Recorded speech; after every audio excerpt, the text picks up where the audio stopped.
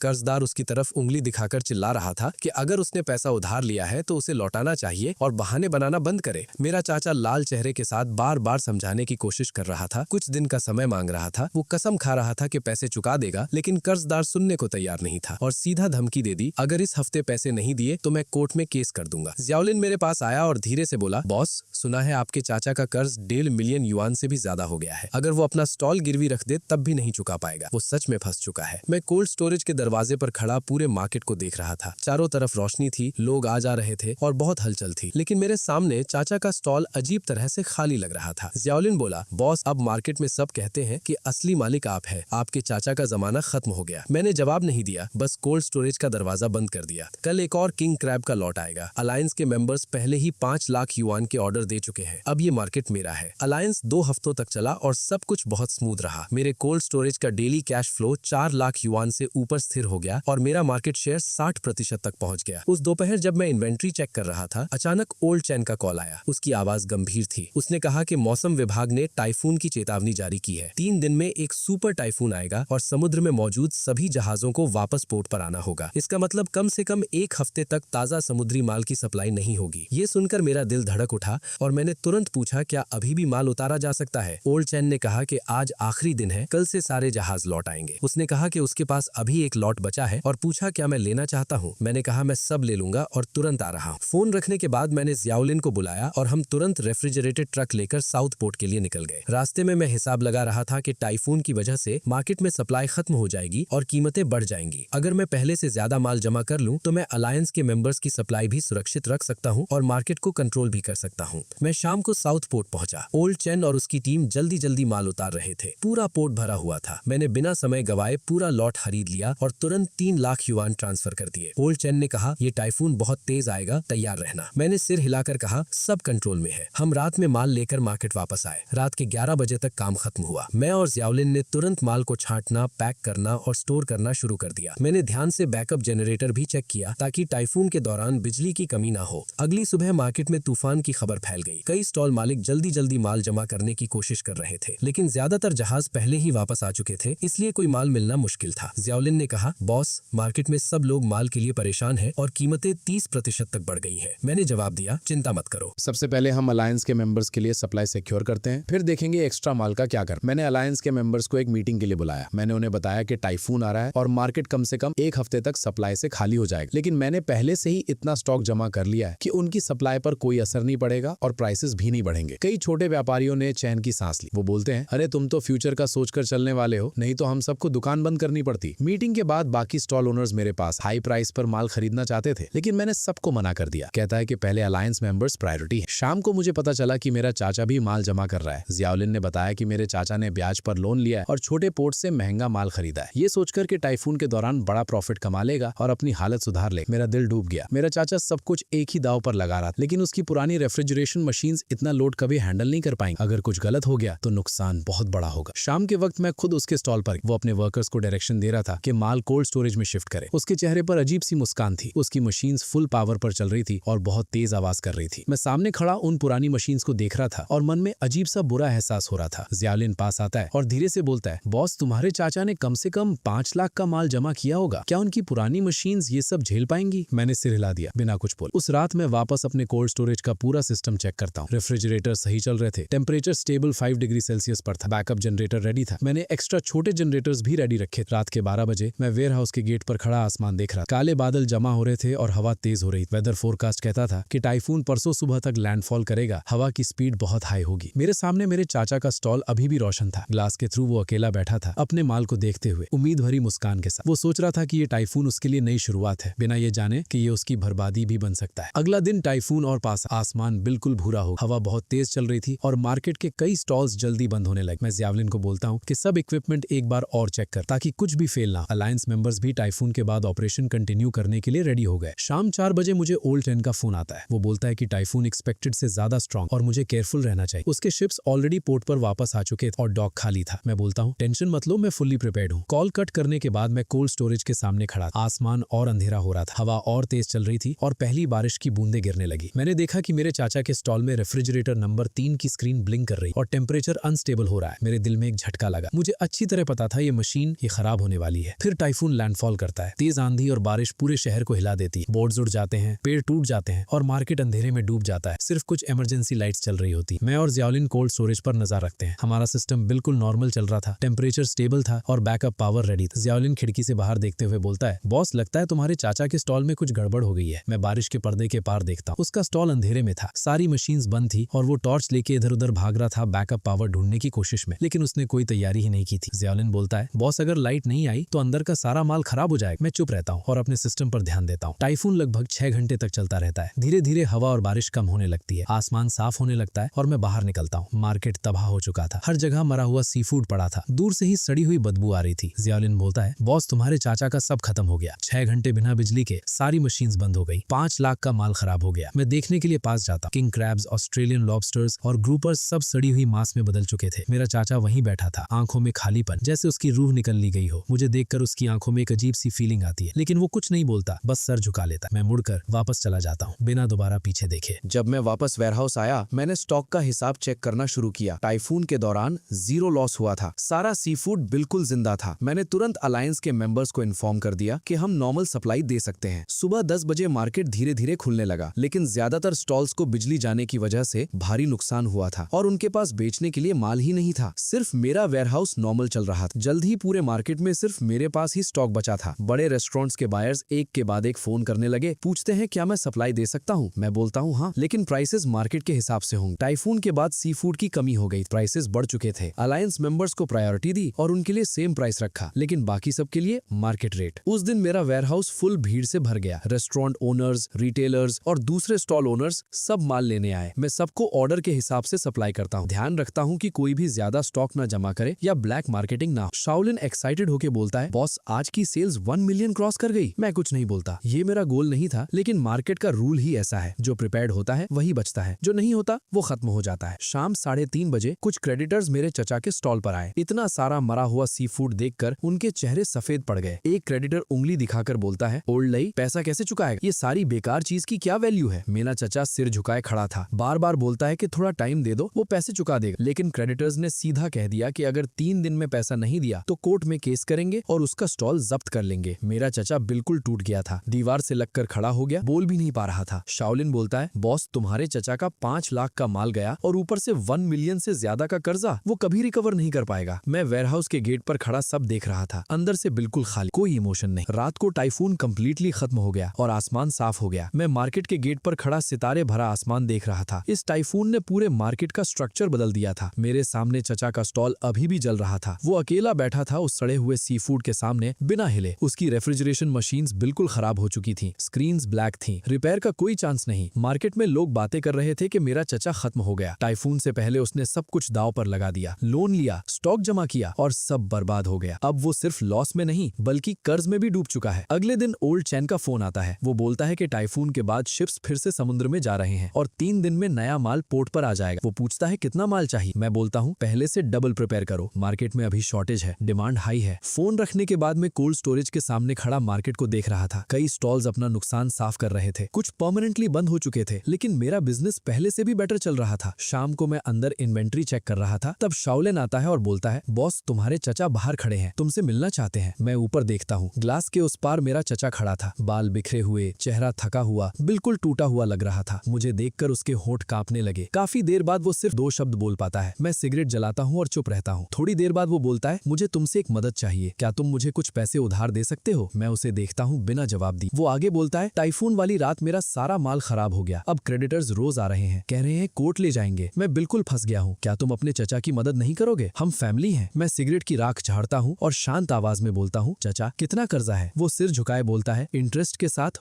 1.6 million. मैं कहता हूँ 1.6 मिलियन छोटी अमाउंट नहीं होती। वो आंखों में लालपन के साथ बोलता है, मुझसे गलती हुई थी पहले, 1,20,000 वाली बात मेरी गलती थी, अब तुम्हारा बिजनेस इतना बड़ा हो गया है, 1.6 मिलियन तुम्हारे लिए कुछ नहीं है, मुझे दे दो, मैं वापस कर दूंगा। मैं उसे देखकर बोलता हूँ, किससे चुकाओगे। वो थोड़ा रुककर बोलता है, मेरे पास अभी भी स्टॉल है, लोकेशन अच्छी है, मैं रिकवर हो जाऊंगा, फिर इंटरेस्ट के साथ सब वापस कर दूंगा। मैं हल्का सा मुस्कुराता हूँ और बोलता हूँ, सच में लगता है तुम रिकवर कर पाओगे। मेरा सवाल सुनकर वो चुप हो जाता है, शर्म से उसका चेहरा लाल हो जाता है। मैं आगे बोलता हूँ, चचा टाइफून से पहले वार्निंग आई थी, सबको पता था बैकअप जनरेटर रेडी रखना है, तुमने कुछ प्रिपेयर नहीं किया बल्कि लोन लेकर और ज्यादा माल जमा कर लिया, ये तुम्हारी खुद की गलती थी। अब जब सब खराब हो गया तो मेरे पास पैसे मांगने आए हो, किस हक से। वो धीरे से बोलता है, हम फैमिली हैं। मैं सीधा जवाब देता हूँ, चचा जब तुम प्रॉफिट बांट रहे थे तब तुमने मुझे फैमिली नहीं माना। 365 दिन मैं तुम्हारे लिए काम करता रहा और तुमने मुझे सिर्फ 1,20,000 दिए, जैसे मैं सस्ता मजदूर हूँ। और अब जब तुम मुश्किल में हो तब याद आया कि हम फैमिली हैं। मेरा चचा वहाँ चुप खड़ा रह गया, जैसे उसकी सारी ताकत खत्म हो गई हो। मैंने सिगरेट बुझा दी और बोला, चचा मैं तुम्हारी मदद कर सकता हूँ, लेकिन पैसे उधार देकर नहीं। मेरे चचा की आंखें चमक उठी। वो बोलता है, बताओ, बस मैं इस क्राइसिस से निकल जाऊँ, मैं कोई भी शर्त मान लूंगा। मैं कहता हूँ, अपना स्टॉल मुझे ट्रांसफर कर दो और मैं 1.6 मिलियन देकर तुम्हारा सारा कर्जा चुका दूंगा। मेरा चचा एकदम चुप हो गया, काफी देर तक कुछ बोल ही नहीं पाया। मैं उसे समझाता हूँ, अब तुम्हारा स्टॉल सिर्फ एक खोखला ढांचा है, रेफ्रिजरेशन सिस्टम खराब हो चुका है, कस्टमर्स भी चले गए हैं, अगर मुझे नहीं बेचोगे तो क्रेडिटर्स कोर्ट के थ्रू वैसे ही जब्त कर लेंगे, बेहतर है मुझे बेच दो, कम से कम तुम कर्जा चुका पाओगे और जेल से बच जाओगे। उसका चेहरा सफेद पड़ गया, होंठ कांपते हुए वो बोलता है, ये स्टॉल मेरी 10 साल की मेहनत का नतीजा है। मैं सीधा बोलता हूँ, मेहनत कर्जा नहीं चुकाती, तुम्हारे पास सिर्फ 2 ऑप्शंस है, या तो मुझे बेच दो और नई शुरुआत करो या फिर केस फेस करो, स्टॉल भी जाएगा और जेल भी जा सकते हो, डिसाइड तुम करो। मेरा चचा जम सा गया था, उसकी आंखों में गुस्सा था, थोड़ा सा नफरत भी, लेकिन आखिर में सब बेबस लग रहा था। वो धीरे से बोलता है, क्या आप प्राइस प्राइस थोड़ा बढ़ा सकते हो? मैं सिर हिला देता हूँ। 1.6 मिलियन ही मार्केट प्राइस है। तुम्हारी करंट कंडीशन के हिसाब से ये ऑलरेडी अच्छा डील। काफी देर चुप रहने के बाद वो सिर झुकाकर बोलता है, मैं सोचूंगा। मैं कहता हूँ, चाचा क्रेडिटर्स ने तुम्हें 3 दिन दिए, आज ऑलरेडी सेकंड डे है, ज्यादा टाइम नहीं है। वो बिना कुछ बोले मुड़कर चला जाता है। उसकी पीठ झुकी हुई थी, चलना धीरे हो गया था, जैसे एक ही रात में 10 साल बूढ़ा हो गया। उसी रात मुझे खबर मिलती है कि क्रेडिटर्स फिर उसके स्टॉल पर आए। इस बार कुछ आदमी भी लाए और सीधा अंदर का सामान उठाना शुरू कर दिया। बोलते हैं, कल तक पैसा नहीं दिया तो कोर्ट में केस कर देंगे। मेरा चचा बस दरवाजे पर खड़ा देख रहा था, बिना कुछ कह पाए। अगली सुबह वो फिर आता है। इस बार उसके हाथ में एक डॉक्यूमेंट होता है, स्टॉल का ओनरशिप सर्टिफिकेट। वो मेरे सामने काफी देर तक चुप खड़ा रहता है, फिर डॉक्यूमेंट मुझे देकर बोलता है, मैं मान गया। मैं डॉक्यूमेंट लेकर देखता हूँ और बोलता हूँ, चाचा आज शाम नोटरी के पास चलते हैं, फॉर्मेलिटीज कंप्लीट करते हैं। वो सिर हिलाकर मुड़ता है, फिर अचानक रुकता है, पीछे मुड़कर बोलता है, तुम जीत गए। मैं कुछ नहीं बोलता, बस उसे जाते हुए देखता हूँ। उसी शाम ट्रांसफर कंप्लीट हो गया और मैं तुरंत रेनोवेशन शुरू कर देता हूँ। पुराना स्टॉल तोड़ दिया कोल्ड स्टोरेज एक्सपैंड करने के लिए। मैं वेयर हाउस के गेट पर खड़ा उस स्टॉल को देख रहा था जो अब मेरा होने वाला था। 10 साल पुराना बोर्ड अभी भी लगा था, लेकिन जल्द ही उसकी जगह IG फूड लिखा हो। अगला दिन से ही कंस्ट्रक्शन शुरू हो गया। प्रोफेशनल टीम हायर की, चचा का स्टॉल और मेरा कोल्ड स्टोरेज मर्ज कर दिया, बीच की दीवार तोड़ दी, स्पेस तुरंत डबल हो गया। मैंने 6 नए इंपोर्टेड रेफ्रिजरेशन मशीन्स ऑर्डर किए, एडवांस टेम्परेचर कंट्रोल और बैकअप पावर के साथ। डिलीवरी के लिए 5 ट्रक्स का फ्लीट बना लिया। मार्केट में लोग बातें कर रहे थे। कोई बोलता है, ये आदमी बहुत रूथलेस है, अपने चचा को भी नहीं छोड़ा। कोई बोलता है, अगर चचा ने पहले इसे अच्छा ट्रीट किया होता तो आज ये दिन नहीं देखना पड़ता। मैंने किसी की बात पर ध्यान नहीं दिया, सिर्फ अपने काम पर फोकस किया। एक हफ्ते बाद नया स्टॉल रेडी हो गया। 1000 m² का बड़ा स्पेस, 6 नए रेफ्रिजरेशन मशीन्स लाइन में, ट्रक्स गेट पर खड़े और सी फूड डिस्ट्रीब्यूशन का बोर्ड धूप में चमक रहा था। ओपनिंग के दिन मैंने कोई सेरेमनी नहीं की, सिर्फ अलायंस मेंबर्स और कुछ इंपॉर्टेंट क्लाइंट्स को इन्फॉर्म किया। लेकिन फिर भी पूरा मार्केट देखने आ गया। बॉस जैंग भी आया, कुछ रेस्टोरेंट ओनर्स के साथ। वो स्केल देखकर अंगूठा उठाकर बोलता है, सिर्फ कुछ महीनों में तुमने पूरा मार्केट इंटीग्रेट कर दिया, कमाल है। अलायंस मेंबर्स भी आए। 13 रिटेलर्स मुस्कुरा रहे हैं। वो बोलते हैं, तुम्हारे साथ काम करके 2 महीने में उतना कमा लिया जितना पिछले साल भर में नहीं कमा पाए। मैं बोलता हूँ, सब मिलकर मेहनत करेंगे तो फ्यूचर और भी स्ट्रांग होगा। ओपनिंग के दिन ही डेली रेवेन्यू 1.5 मिलियन क्रॉस कर गया। सुबह से रात तक ऑर्डर्स चलते रहे। 5 डिलीवरी ट्रक्स बिना रुके चल रहे थे और हर क्लाइंट को टाइम पर माल मिल गया। शाओलिन एक्साइटेड होकर अकाउंट्स दिखाता है, बॉस इस स्पीड से इस महीने 3 मिलियन नेट प्रॉफिट क्रॉस कर देंगे। मैं सिर हिला देता हूँ। पिछले साल पूरा साल में जो प्रॉफिट था, अब वो 1 महीने में आना पक्का था। मैं स्टॉल के सामने खड़ा पूरा मार्केट देख रहा था। जहाँ पहले मेरे चचा का स्टॉल था, अब वो पूरा मेरा हो चुका था। उस रात मैंने अलायंस मेंबर्स और की एम्प्लॉइज को मीटिंग के लिए बुलाया। मैं बोलता हूँ, अगले महीने से मैं 20% रखूंगा और तुम लोग 80% लोग। सब शॉक हो गए। एक रिटेलर बोलता है, बॉस ये कैसे पॉसिबल है? आप माल भी देते हो, डिलीवरी भी और रिस्क भी लेते हो, 20% बहुत कम है। मैं कहता हूँ, भाईवन अब स्केल बड़ा हो गया है, वॉल्यूम भी हाई है, 20% कम नहीं है। तुम लोग ज्यादा कमाओगे तो मोटिवेशन भी ज्यादा रहेगा और सब मिलकर और ग्रो करेंगे। कुछ रिटेलर्स की आंखों में आंसू आ गए और वो बोलते हैं, तुम्हारे साथ काम करना सच में वर्थ। मीटिंग के बाद मैं स्टॉल के सामने खड़ा था। मार्केट रोशनी से जगमगा रहा, लोग इधर उधर आ जा रहे थे, सब कुछ बहुत बिजी था। शाओलिन मुझे बताता है, बॉस आज तुम्हारे चाचा मार्केट आए थे, काफी देर तक गेट पर खड़े रहे, हमारे नए स्टॉल को देखते रहे, फिर बिना कुछ बोले चले। मेरे चाचा ने वो 1.6 मिलियन लेकर अपना सारा कर्जा चुका दिया, लेकिन इस मार्केट में उनकी 10 साल की मेहनत की बुनियाद पूरी तरह खत्म हो चुकी। अब वो सिर्फ एक आम आदमी रह गए। अब वो पहले वाले एरोगेंट स्टॉल ओनर नहीं रहे। रात काफी हो चुकी थी, मैंने स्टॉल बंद किया और घर जाने के लिए निकला। मार्केट के गेट पर मुझे एक जाना पहचाना चेहरा दिखा, मेरा चाचा। वो वहीं खड़ा था, अंदर की रोशनी और मेरे स्टॉल के बोर्ड को देख रहा था। उसकी आंखों में अजीब सी फीलिंग थी। मैं उसके पास जाकर चुप खड़ा हो गया। काफी देर बाद वो मुझे देखता है और धीरे से बोलता है, अच्छा काम करना। ये कहकर वो मुड़ गया और चला गया। अब उसमें वो पुराना जज्बा नहीं था। 1,20,000 से लेकर अब तक सिर्फ 3 महीने में मैंने पूरी गेम पलट दी। मार्केट का सबसे बड़ा स्टॉल, सबसे स्टेबल सप्लाई, सबसे हाई क्वालिटी क्लाइंट्स, सब कुछ मेरे कंट्रोल में था। अब ये मार्केट मेरा था। साल खत्म होने वाला था। जब मैंने 1,20,000 से स्टार्ट किया था और आज पूरा मार्केट कंट्रोल कर लिया, लग रहा था जैसे एक पूरी जिंदगी बीत गई हो। उस रात मैंने सब एम्प्लॉयज और अलायंस मेंबर्स को बुलाया। नए स्टॉल में 10 से ज्यादा टेबल्स लगाई गई। शाओलिन, ओल्ड चेन, ओल्ड हान, ओल्ड जाओ और 13 रिटेलर्स जो लोग मेरे साथ शुरू से खड़े रहे, सब वहां थे। मैं खड़ा हुआ, ग्लास उठाया और बोला, इस साल सपोर्ट के लिए सबका शुक्रिया। आज प्रॉफिट डिस्ट्रीब्यूट करने का दिन है और मैं अपना वादा पूरा करूं। सबसे पहले शाओलिन को बुलाया। मैंने उसे एक रेड एनवेलप दिया, अंदर 2 लाख थे। उसकी स्टार्टिंग सैलरी 12,000 पर मंथ थी। मैंने उससे बोनस का प्रॉमिस किया था और उसने काम भी परफेक्ट किया था। ये उसका हक था। फिर 13 रिटेलर्स को उनका शेयर दिया। अग्रीमेंट के हिसाब से 80-20 डिस्ट्रीब्यूशन था। मेजर शेयर उन्हें मिला, हर एक को लाखों मिले, कुछ को तो 1 मिलियन से भी ज्यादा। शाओलिन और रिटेलर्स इतने इमोशनल हो गए कि कुछ बोल ही नहीं पा रहे थे। पहले वो दूसरों के लिए काम करते थे, पूरा साल मेहनत करके मुश्किल से 1 लाख कमा पाते थे और अब सिर्फ कुछ ही महीनों में कई सालों से ज्यादा कमा लिया। मैं बोलता हूँ, अगर तुम लोग मेरे साथ रहोगे, मैं कभी डिसअपॉइंट नहीं करूँ। अगला साल और भी बेटर होगा। ओल्ड चैन और दूसरे बोर्ड कैप्टन्स भी आए। मैंने सबको गिफ्ट्स दिए उनके सपोर्ट के लिए। ओल्ड चैन मेरे कंधे पर हाथ रखकर बोलता है, तू लॉयल और हिम्मती लड़का है, हमने तुझे सपोर्ट करके गलती नहीं की। कुछ ड्रिंक्स के बाद माहौल और वार्म हो गया। रिटेलर्स पुरानी बातें याद करने लगे, कैसे शुरू में मार्केट में कोई मुझ पर ट्रस्ट नहीं करता था। सब सोचते थे कि मैं इतना यंग हूँ, अपने चाचा को कैसे हराऊंगा। लेकिन कुछ ही महीनों में सब उल्टा हो गया। पार्टी खत्म हुई, रात काफी हो चुकी। मैं स्टॉल के सामने खड़ा था जब शाओलिन एक अकाउंटिंग बुक लाकर देता है। वो बोलता है, बॉस ओपनिंग से अब तक टोटल कैश फ्लो 23 मिलियन है और नेट प्रॉफिट 8.5 मिलियन। मैं नंबर्स देखते हुए सोचता हूँ, पिछले साल चाचा के साथ पूरा साल काम करके टोटल प्रॉफिट 2.85 मिलियन था और मुझे सिर्फ 1,20,000 मिले, और इस साल सिर्फ 3 महीने में नेट प्रॉफिट उससे 3 गुना ज्यादा। इस साल मैंने एक सबसे इंपॉर्टेंट लेसन सीखा, रूल्स तभी काम करते हैं जब वो तुम्हारे हाथ में होते हैं। पहले कैपिटल उसका था, रिलेशंस उसके थे, डिसीजन भी वही लेता था। अब स्टॉल मेरा है, सप्लाई मेरी है, क्लाइंट्स मेरे हैं, डिसीजन भी मेरा है। लेकिन मैं अपने चाचा जैसा नहीं बनूं। वो सिर्फ एक्सप्लॉइट करता था और आखिर में अकेला रह गया। मुझे उन लोगों को भी अर्न करवाना है जो मेरे साथ हैं, तभी हम आगे बढ़ें। शाओलिन मुझे बताता है, तुम्हारे चाचा अब एक छोटे रेस्टोरेंट में किचन में काम कर रहे हैं। स्टॉल ओनर से एम्प्लॉय बनना, ये चेंज सब हैंडल नहीं कर पाते, लेकिन ये उसकी खुद की चॉइस थी। जैसे उसने मुझे ट्रीट किया था, अब वही उसे मिल रहा है। रात के 12 बजे मैं स्टॉल बंद करता हूँ। न्यू ईयर आने वाला है, मार्केट में पटाखे चल रहे हैं। मैं अपने 1000 स्क्वायर मीटर के स्टॉल के सामने खड़ा हूँ। 6 नए refrigeration machines, 5 delivery trucks, 1,20,000 rupees से 8.5 मिलियन तक। एक एक्सप्लॉइटेड वर्कर से मार्केट का बिगेस्ट सप्लायर बनने तक सिर्फ 3 महीने लगे। सबसे बड़ा लेसन, कंट्रोल तुम्हारे हाथ में हो तभी तुम सच में कॉन्फिडेंट होते हो। शाओलिन आता है और बोलता है, बॉस हैप्पी न्यू ईयर। मैं मुस्कुराता हूँ, हैप्पी न्यू ईयर। आसमान में रंग बिरंगे फायरवर्क्स फूट रहे थे, पूरा मार्केट रोशन हो गया था। मैं शांत दिल के साथ सब देख रहा था। अगला साल और बड़ा करना है, सिर्फ इस मार्केट नहीं, आसपास के शहरों तक बिजनेस एक्सपैंड करना है। लेकिन अभी बस घर जाना है, माँ के साथ न्यू ईयर रात का खाना खाना। मैं फोन निकालता हूँ और मैसेज भेजता हूँ, माँ कल घर आ रहा हूँ। रिप्लाई तुरंत आता है, ठीक है बेटा। माँ वेट कर रही। मैं फोन रख देता हूँ, स्टॉल बंद करता हूँ और गाड़ी चलाकर मार्केट से निकल जाता हूँ। रियर व्यू मिरर में मेरा बोर्ड चमक रहा था, एक्वेटिक प्रोडक्ट्स होलसेल।